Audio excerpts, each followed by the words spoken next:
Have you ever met a woman who, no matter her age, simply owns the room the moment she walks in? It's not just her posture or her confidence, it's something magnetic, something unspoken. That's exactly how Evelyn, a 71-year-old retired literature professor from Charleston, South Carolina, changed the way I think about presence. For decades, Evelyn dressed in soft taupes, grays, and earth tones. "I don't want to call attention to myself," she used to say with a chuckle. But one afternoon, while shopping with her granddaughter, she impulsively tried on a vibrant ruby red shawl. The moment she saw herself in the mirror, something shifted. She didn't just see a reflection, she saw a spark. That night, she wore it to a local jazz concert, and the results? Astonishing. Strangers complimented her. Men smiled. Younger women asked where she got it. Evelyn didn't change her hairstyle, her makeup, or her personality. The only thing she altered was her color. What if I told you that the right color could unlock that same hidden presence inside you? That it could elevate how others see you and how you see yourself without saying a word? Evelyn had never been the type to chase attention. A widow for nearly a decade, her life had settled into a quiet rhythm. Morning walks, book club meetings, and the occasional visit from her children and grandkids. Most days, she wore the same soft beige cardigans and sensible shoes. They were comfortable, familiar, and in some ways, invisible, just like how she'd begun to feel. That all began to change one rainy Tuesday afternoon. Her granddaughter, Layla, had dragged her to a small boutique tucked away on King Street. Evelyn resisted at first. "I don't need anything new," she insisted. But Layla was persistent, playfully teasing, "You dress like you're trying to blend into the wallpaper." Inside, while Layla browsed racks of modern styles, Evelyn's eyes wandered and landed on a crimson silk blouse. It shimmered faintly under the lights, almost daring her to try it on. She did. And when she stepped in front of the mirror, Evelyn barely recognized the woman staring back. Her skin seemed warmer, her posture straighter, her expression alive. That night, with a hesitant smile and a fluttering heart, she wore the blouse to a local wine tasting event. She almost turned around to the door until someone called out, "Wow, you look stunning in red." That comment hit her like a wave. More followed. A retired architect asked about her favorite books. A jazz pianist struck up a conversation about travel. Even the event host came over just to compliment her choice of color.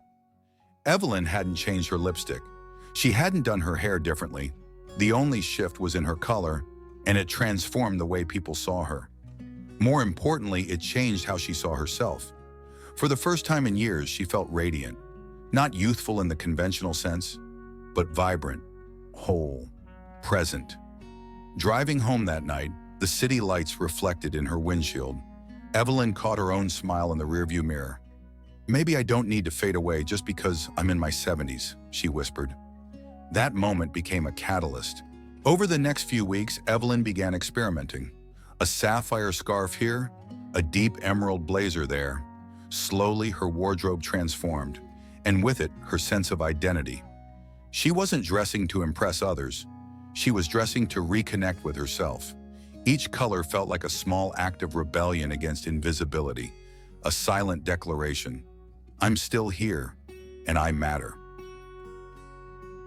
Just 2 months after Evelyn's quiet wardrobe revolution, something happened that caught even her off guard. It was the night of the annual Charleston Literary Gala, a prestigious event she had attended for years, always lingering near the back of the room, quietly sipping wine and slipping out before dessert. This time, however, things felt different. For the first time, she didn't hesitate at the closet. She chose a floor-length gown in deep plum, a color she had never dared to wear before. It hugged her figure in all the right places, not revealing, but undeniably elegant. She paired it with amethyst earrings she hadn't worn since her husband's funeral. As she walked into the ballroom, conversations paused, heads turned, and someone whispered, not quietly, "Is that Evelyn?" Throughout the evening, she was approached by people she hadn't spoken to in years, old colleagues, former students, even the event organizer, who asked her to come speak at a local women's group. "You just have this glow about you," one woman said. "It's magnetic." But the real surprise came from across the room. Nathan Harper, handsome, silver-haired, charming, a retired historian, widowed like her. They'd shared brief small talk at past events, nothing more than pleasantries. But tonight, he made his way across the room with purpose.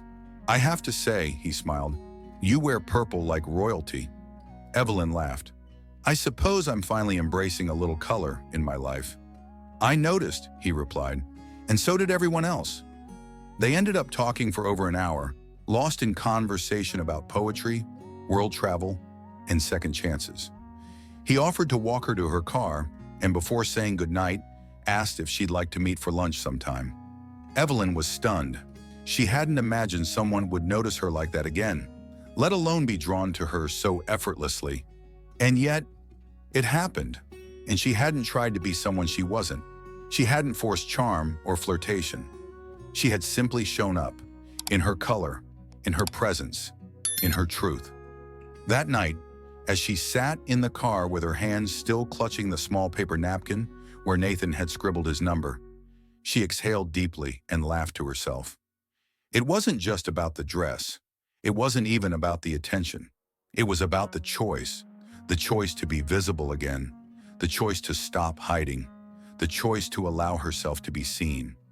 Not for who she was 20 years ago, but for the vibrant, wise, beautiful woman she had become. And all it took was one bold color. In the days that followed the literary gala, Evelyn found herself reflecting, not just on Nathan's charming smile or the flutter she felt when he called, but on something much deeper. She stood in front of her full-length mirror one morning, holding up that plum dress again. But this time, she wasn't just admiring the fabric. She was seeing herself, really seeing herself, for the first time in years. For so long, Evelyn believed that aging meant shrinking. Shrinking your presence, your voice, your wardrobe, your expectations. She had internalized the message that, after a certain age, women were meant to become background characters in their own lives, silent, supportive, invisible. But that belief was unraveling. What began with a red blouse had turned into something far more powerful, a shift in identity. Evelyn no longer felt the need to apologize for being noticed. She wasn't just adding color to her clothing, she was adding color back into her life. It wasn't about vanity, it wasn't about trying to look younger. It was about showing up for herself. She remembered an old quote her husband used to repeat, "When you dim your light, you don't make others shine brighter. You just forget that you were born to glow." That sentence landed differently now. She thought about the other women in her circle, brilliant, kind, compassionate women who had begun to dress like shadows of themselves. Women who used to laugh out loud, wear lipstick just because, dance barefoot in the kitchen. Now they whispered instead of speaking boldly, faded instead of standing tall. And Evelyn knew this journey she was on wasn't just personal, it was universal. She began sharing her story, subtly at first. At the next book club meeting, she wore a teal blouse and received a chorus of compliments. One friend leaned in and said, "You look amazing. I wish I could pull that off." Evelyn smiled. "You can. You just have to give yourself permission." That was the moment it hit her. This wasn't about a dress or a color wheel. This was about giving other women permission to step back into the spotlight of their own lives, to stop shrinking, to take up space, not just physically, but emotionally, spiritually. Evelyn started documenting her little color experiments in a notebook, how certain shades made her feel, the reactions they evoked, the memories they triggered.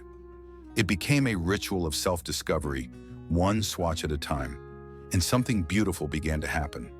The more she embraced color, the more she attracted meaningful conversations, new friendships, and yes, even unexpected romance. Her world, once muted and routine, was now rich with energy and possibility. Evelyn didn't want to go back to beige. She wasn't chasing youth. She was embracing vibrance.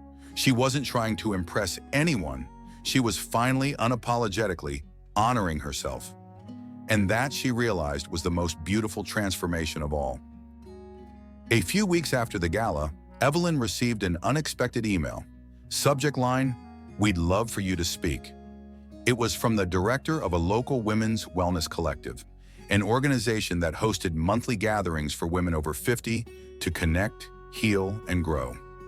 The message was simple. "We were inspired by your presence at the gala. Would you consider sharing your story about rediscovering confidence through color?" At first, Evelyn hesitated. Public speaking had never been her thing, especially not in front of strangers. But something deep inside her stirred, an intuition she hadn't felt in years. A voice that whispered, "This isn't about you. It's about what you can give to others." So with a slight tremble in her hands and a surprisingly steady voice, she said yes. The day of the event, she dressed in a flowing emerald green wrap dress that shimmered under soft light.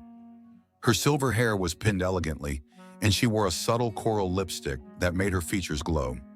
She didn't need glamour. She just needed authenticity. As she stepped onto the stage, she took a deep breath and looked into the eyes of the women seated before her, some with graying hair, some with canes, all with stories. "I used to think I had to disappear as I got older," she began, "but all it took was one red blouse to remind me that I'm still here, that I'm still me." The room fell silent, not out of boredom but reverence.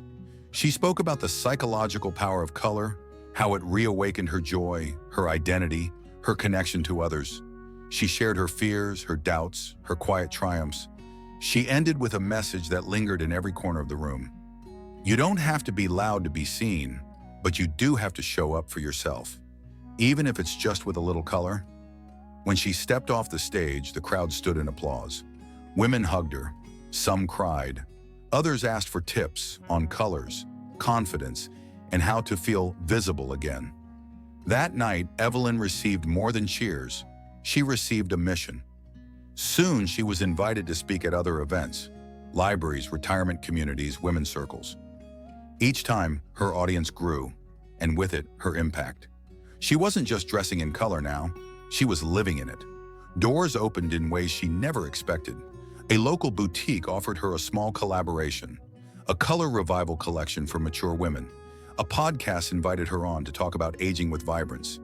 Even her granddaughter began asking fashion advice, proudly calling her stylish and ageless.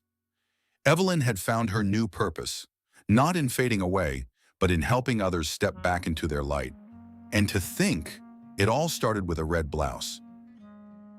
6 months had passed since Evelyn first stepped into that crimson blouse. What started as a curious experiment in color had blossomed into something far more profound, a full transformation from the inside out. Her closet, once a sea of beige and gray, had become a vibrant gallery of jewel tones, silky textures, and pieces that made her feel something. But this growth wasn't about clothes. It was about courage. She had begun saying yes more often. Yes to invitations, yes to trying new things, yes to herself. Evelyn enrolled in a watercolor painting class, something she'd wanted to do for decades but always put off. She joined a hiking group for active seniors and found herself trekking up woodland trails with a renewed sense of strength. She even started mentoring younger women through a local nonprofit, sharing her journey of self-rediscovery and style. People began noticing her glow, not just her appearance, but her energy. There was a new rhythm to her walk, a new warmth in her conversations. She had become magnetic, not because she was trying to be, but because she had finally stopped hiding. One afternoon, while sipping coffee at her favorite cafe, a woman approached her, a stranger in her early 60s. "I hope this isn't strange," the woman said, "but I've seen you around a few times. You just radiate something. Confidence, peace, joy. I wanted to ask, what's your secret?" Evelyn smiled gently. "I started treating myself the way I used to treat everyone else, with attention, kindness, and love. And I stopped being afraid of being seen." It was a truth she had earned, one bold step at a time. Her relationship with Nathan also deepened, not just romantically, but as two people who had both experienced loss, loneliness, and now, unexpected renewal. They began hosting Sunday dinners together, inviting friends who, like them, were rediscovering life after loss. Evelyn's children noticed the change too. Her daughter once said, "You seem happier now than you were 10 years ago." Evelyn simply nodded. She was. She had learned that growth doesn't stop at 30 or 50 or 70. It only stops when we stop allowing ourselves to evolve. And evolution doesn't always look like grand gestures. Sometimes it starts with color, a single bold choice, a tiny shift in self-perception, the permission to shine. Evelyn now lived by a quiet mantra. If the world stops seeing you, don't stop seeing yourself. That mindset didn't just change her, it transformed the way others responded to her. She had become a living reminder that aging isn't the end of beauty, purpose, or presence. It's the beginning of owning it fully and unapologetically. Evelyn stood at the edge of the beach just before sunset, the ocean breeze gently lifting the edges of her flowing sapphire shawl. She closed her eyes, soaking in the golden light and the distant sound of waves meeting the shore. If someone had told her a year ago that she'd be here, feeling vibrant, empowered, seen, she would have smiled politely and dismissed the thought. Back then, her world had felt dim, predictable, small, but now everything had changed.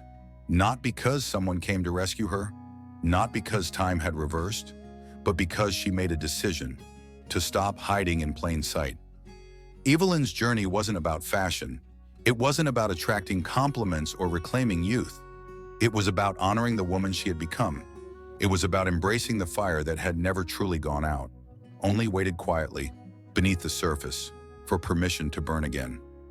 What started with a simple red blouse had grown into a quiet revolution, one she carried in every confident step, every deep laugh, every moment she allowed herself to be fully alive. She learned that presence isn't loud, power isn't always shouted, beauty isn't reserved for the young. True presence is a choice. And color? Color was her way of saying, I choose to be visible. I choose to matter. I choose joy. Now she helps other women do the same. She leads small workshops in her community, hosts color and confidence circles with women of all ages, shares stories, holds space, reminds them that it's never too late to reclaim themselves, not through trends, but through truth. Some women arrive afraid to wear even a soft pink scarf. Others cry just thinking about being noticed again. But by the end of each gathering, there's laughter, bold lipstick, and a new sparkle in their eyes. They're not just rediscovering fashion, they're rediscovering freedom. Because when a woman remembers her worth, when she sees herself as vibrant, not despite her age, but because of it, she becomes unstoppable. Evelyn isn't the exception. She's the example. She's proof that you can begin again at any age, that reinvention isn't reserved for the young, that presence doesn't fade, it waits for you to turn toward it. So if you're reading this, wondering if it's too late, it isn't. Open your closet. Pick a color that excites you. Try something you've never dared to wear. And watch what happens. Not just around you, but within you. Because life after 60 isn't about fading. It's about finally stepping into the light, with wisdom, with grace, and yes, with color.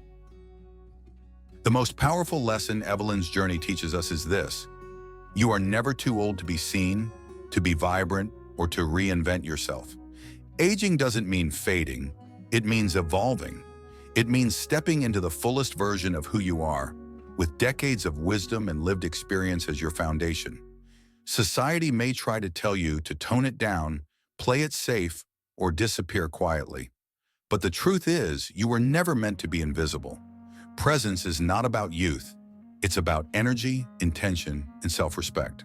The colors we wear are not just for style. They are silent messengers of our confidence, mood, and identity. Whether it's red for passion, purple for mystery, or emerald for vitality, every color you choose can help you show the world who you are without saying a single word. Evelyn didn't change her body or her age. She simply chose to see herself again.